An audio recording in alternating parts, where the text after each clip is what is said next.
Hello everyone, কেমন আছো সবাই? আশা করছি সবাই খুব ভালো আছো। আমরাও খুব ভালো আছি। খুব গরম পড়েছে, তোমরা সবাই চেষ্টা করবে সাবধানে থাকার আর সুস্থ থাকার। আজকে আমি চলে এসেছি একটু অন্যরকম ব্লগ নিয়ে। আমি তোমাদেরকে আগে সবজি বাজার দেখিয়েছিলাম, এবার আমি তোমাদেরকে আমাদের এখানে ফিশ মার্কেটটা দেখাবো। আমি পুনেতে আসার পরে সবার প্রথমে মাছ বাজারটা খুঁজেছিলাম, কারণ এখানে কিন্তু মাছ আমাদের ওখানের মতো বাজারে প্রতিদিন দোকান বসে না। এখানে মাছগুলো থেকে স্টোরেজ, আর কিছু কিছু বাঙালি দোকান আছে যারা মাছ বিক্রি করে বাংলা থেকে এসে এখানে। তো এখানে একটা শপিং মলে আমি যেখানে শপিং করতে যাই গ্রোসারি এবং ভেজিটেবলস, সেখানে গিয়ে দেখলাম এরকম একটা ভিতরে ছোট্ট ফিশ কর্নার আছে, যেখানে বিভিন্ন ধরনের ফিশ অ্যাভেলেবেল। সমস্ত কিছু, ইলিশ মাছ থেকে শুরু করে রুই, কাতলা, পাবদা সব কিছুই পাওয়া যায়।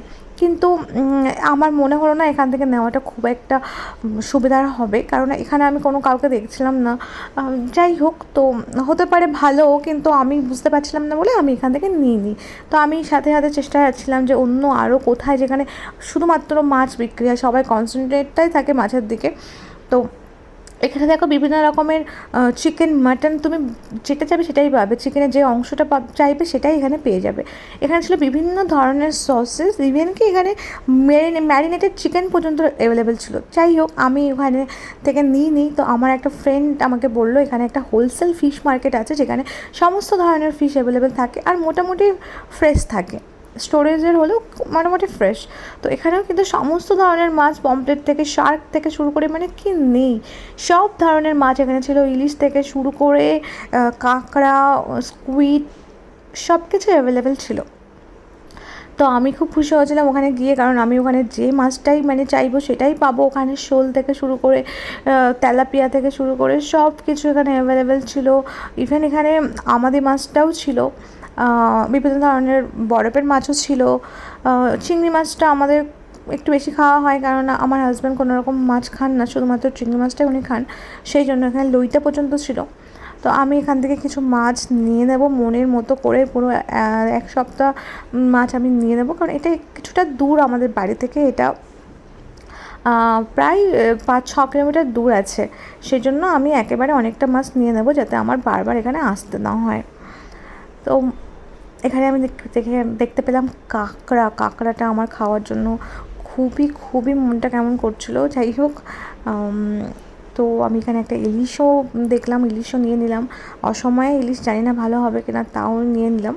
এখানে নিজেদেরকে মাছ বেছে নিতে হয়, আর এখানে কিন্তু মাছ কেটে দেওয়া হয় না, পুরোটাই তোমাকে গোটা নিতে হবে। তুমি যেটুকু নিতে চাও, তবে গোটা নিতে হবে, তোমাকে কোনো রকমভাবে মাছ কেটে দেবে না, আর নিজেদেরকে এইভাবে বেছে বেছে নিতে হবে মাছগুলো। এটা হোলসেল মার্কেট, সেই জন্য। তো এরকম আমরা পাত্রের মধ্যে করে মাছগুলোকে বেছে বেছে নিয়েছি। আমি একটা রুই মাছও নিয়েছি, এখানে দিয়েছি কাটতে। পার কেজি মাছে এখানে এরা 20 টাকা করে কাটার জন্য নেয়। যদি 2 কিলো মাছ হয় 40 টাকা, 1 কিলো মাছ হলে 20 টাকা, 3 কিলো মাছ হলে 60 টাকা। তো এখানে দুজন ছিলেন যারা আমাদের মাছগুলো কেটে পরিষ্কার করে দিচ্ছিলেন। খুবই ভালো সিস্টেম, যারা মাছ কাটতে পারেন না তাদের জন্য খুবই সুবিধা, আর যারা মনে করেন না আজ তো কিনে নিয়ে চলে আসবেন, তারাও কিন্তু নিয়ে আসতে পারেন। এখানে আবার কিন্তু মাছে এবং মাংস রান্না করার জন্য বিভিন্ন রকমের মশলা ওখানে অ্যাভেলেবেল আছে। এখানে শুটকি মাছটা যারা খায় তাদের জন্য এখানে শুটকি মাছও স্টোর করা ছিল, তো সমস্ত রকম পেয়ে যাবে। এখানে আমার ইলিশটা কাটা হচ্ছে। ইলিশটা খুবই বড় ছিল, 999 টাকা করে কিলো নিয়েছে। বাট আমি খুবই হতাশ হয়েছি, খুব ভালো একটা টেস্ট পেলাম না, আর ভিতরে পুরো ডিম ভর্তি ছিল পেটে। যাই হোক, অনেকে ডিমওয়ালা ইলিশ খেতে খুব পছন্দ করে। এখানে দেখো একটা আছে we cook fish for you, মানে কি, তুমি এখানে কিন্তু মাছ কিনে তুমি যদি রান্না করতেও না পারো বা রান্না করার লোক না থাকে, তোমাকে কিন্তু ওখান থেকে রান্না করেও দিয়ে দেওয়া হবে, তার জন্য একটা চার্জ নেবে। তো আমি এই সবগুলো জিনিসপত্রগুলো কিনে নিয়ে এসেছিলাম, যেগুলো এখন রান্না করব। তো সেগুলো আমি বার করে রেখেছি ফ্রিজ থেকে, আজকে অনেক রান্না হবে।